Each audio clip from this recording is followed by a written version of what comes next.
So, all right. So those poems are pretty hard.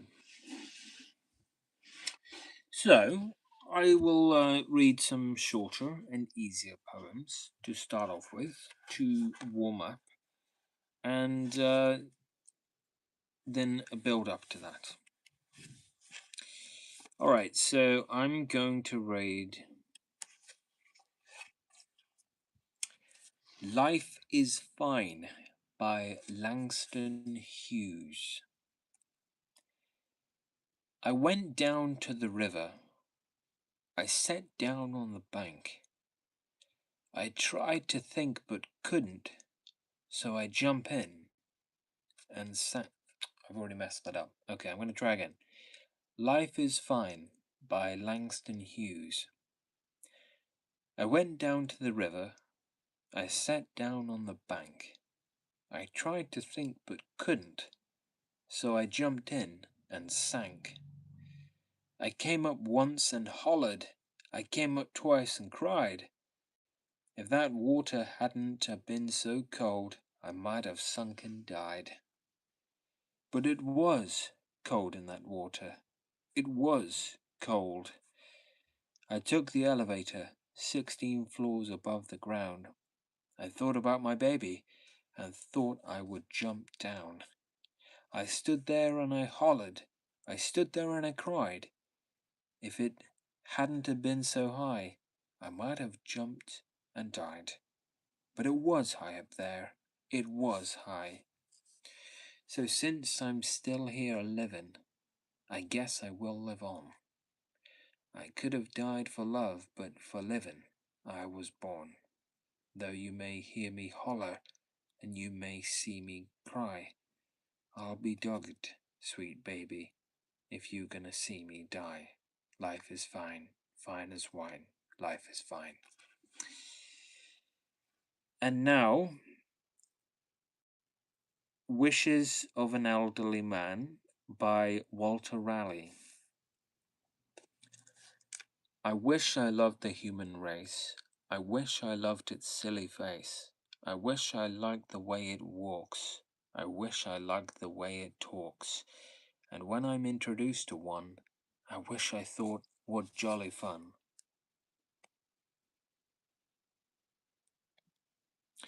Okay, next, let's try A Birthday by Christina Rossetti. My heart is like a singing bird whose nest is in a watered shoot. My heart is like an apple tree whose boughs are bent with thick-set fruit. My heart is like a rainbow shell that paddles in a halcyon sea. My heart is gladder than all these because my love is come to me. Raise me a days of silk and down, hang it with vair and purple dyes, carve it in doves and pomegranates, and peacocks with 100 eyes. Work it in gold and silver grapes, in leaves and silver fleur-de-lis, because the birthday of my life is come, my love is come to me. And next, let's try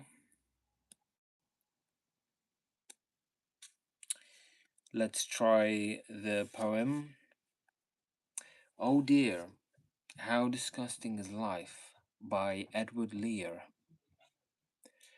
Oh dear, how disgusting is life.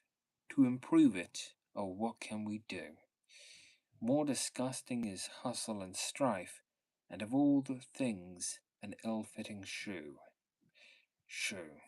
Oh bother, an ill-fitting shoe. Okay. And now, This Is Just to Say by William Carlos Williams. I have eaten the plums that were in the icebox, and which you were probably saving for breakfast. Forgive me, they were delicious, so sweet and so cold.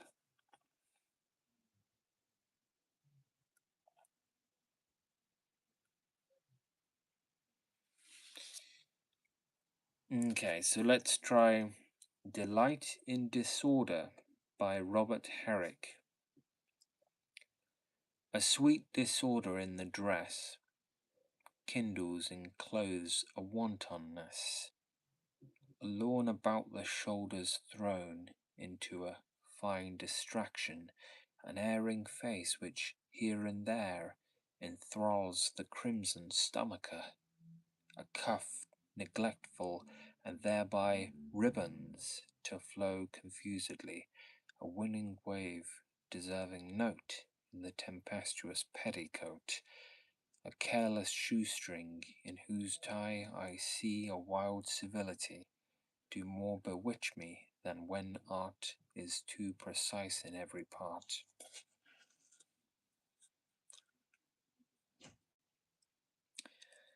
And now let's try The Oak by Alfred Lord Tennyson.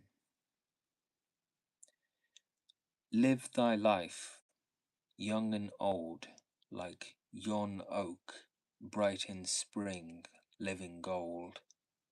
Summer rich, then, and then autumn changed, soberer hued, gold again. All his leaves fallen at length. Look, he stands, trunk and bough, naked strength.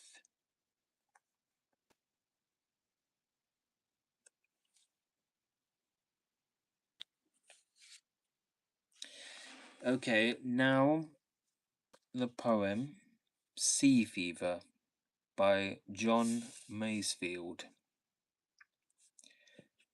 I must go down to the seas again, to the lonely sea in the sky, and all I ask is a tall ship and a star to steer her by, and the wheels kick, and the wind's song, and the white sails shaking, and a grey mist on the sea's face, and a grey dawn breaking. I must go down to the seas again, for the call of the running tide is a wild call and a clear call that may not be denied, and all I ask is a windy day with the white clouds flying, and the flung spray and the blown spume, and the seagulls crying.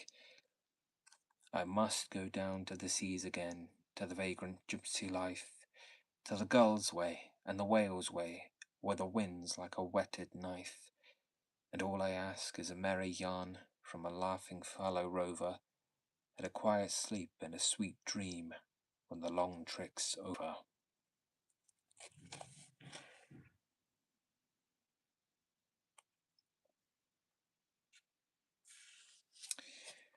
Okay, now the poem Sound, Sound the Clarion by Thomas Osbert Mordaunt.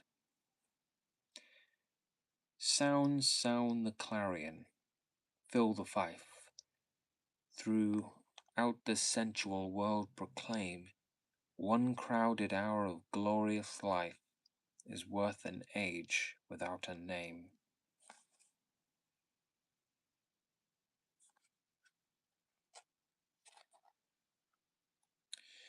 So now to shift gears and to look at poems about loss and comfort.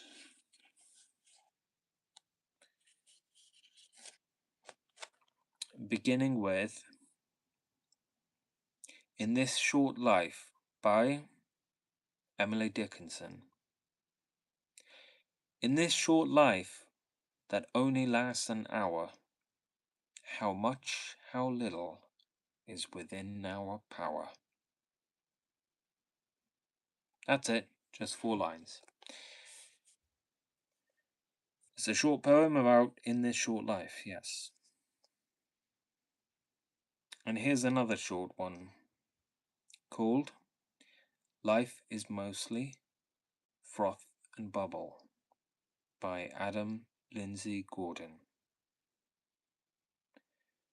Life is mostly froth and bubble. Two things stand like stone. Kindness in another's trouble, courage in your own.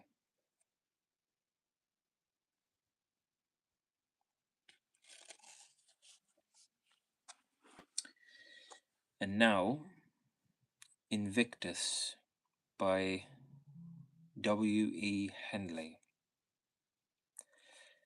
Out of the night that covers me, black as the pit from pole to pole, I thank whatever gods may be for my unconquerable soul. In the fell clutch of circumstance, I have not winced nor cried aloud. Under the bludgeonings of chance, my head is bloody but unbowed. And beyond this place of wrath and tears looms but the horror of the shade, and yet the menace of the years finds and shall find me unafraid. It matters not how strait the gate, how charged with punishments the scroll. I am the master of my fate, I am the captain of my soul.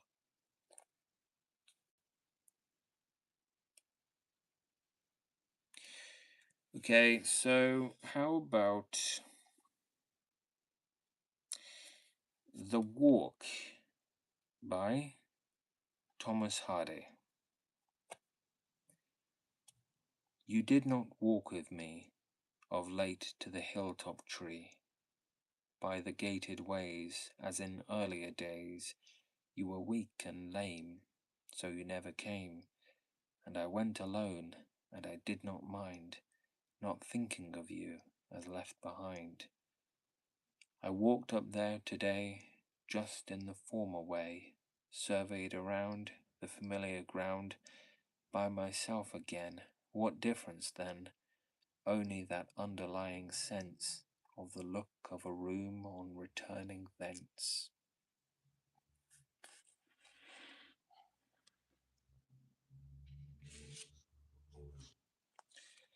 And now the poem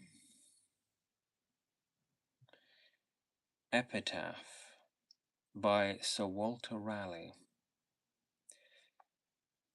Even such is time which takes in trust our youth, our joys, and all we have, and pays us but with age and dust, who in the dark and silent grave, when we have wandered all our ways, shuts up the story of our days, and from which earth and grave and dust the Lord shall raise me up, I trust.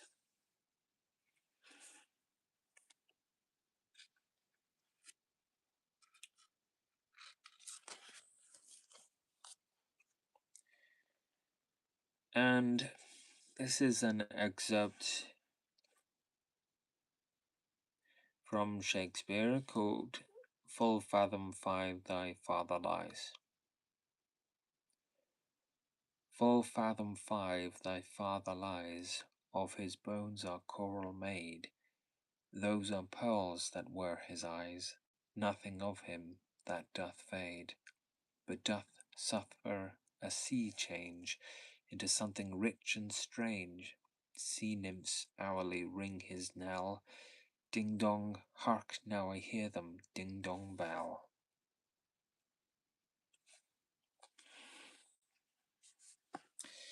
And now the poem My Life Closed Twice Before Its Close by Emily Dickinson. My life closed twice before its close, it yet remains to see if immortality unveil a third event to me. So huge, so hopeless to conceive, as these that twice befell, parting is all we know of heaven, and all we need of hell.